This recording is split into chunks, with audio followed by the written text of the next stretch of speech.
درنو لیدونکو السلام علیکم. روسیې د افغانستان او تاجکستان ترمنځ د آرامۍ غوښتنه وکړه.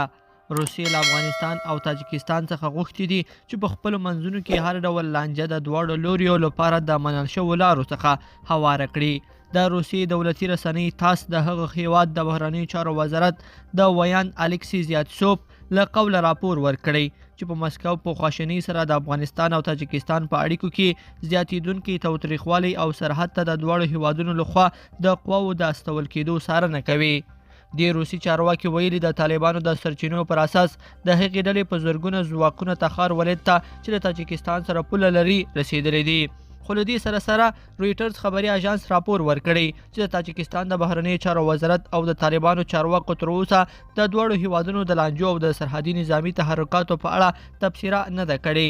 د تاجکستان جمهور رئیس امام علي رحمان ویلي وو چې په افغانستان کې سیاسي، بشري او د حکومتوالۍ کړکېچ د سیمې د امنیت او ثبات لپاره جدي تهدید دی. ښاغلي میر رحمان تیره اونۍ د ملګرو ملتونو په سرمنشیزه کې وویل چې هیواد له افغانستان سره 1400 کیلومتره ګډه پوله لري او د هغه په وینا د تاجکستان دولت او خلک نشي کولی د هغه کړکېچ په اړه چې په نوموړي هیواد کې رامنځته شوی بې تفاوته پاتې شي.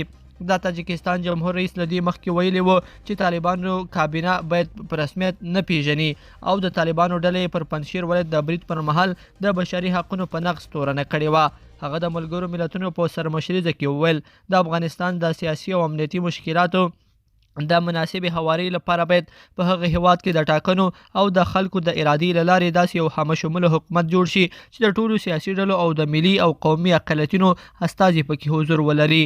طالب چارواکو هم په دې وروستیو کې د تاجکستان چارواکو د څرګندونو په وړاندې توند غبرګونونه درلودل او د افغانستان په چارو کې د هغه هیواد د هر ډول دخالت په اړه خبرداری ورکړی دی.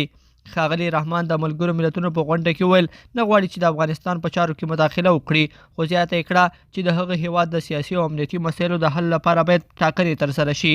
تاجک چې د افغانستان یو له لویو قومونو څخه دی د طالبانو په سرپرسته کابینه کې ډېر لږ حضور نه لري.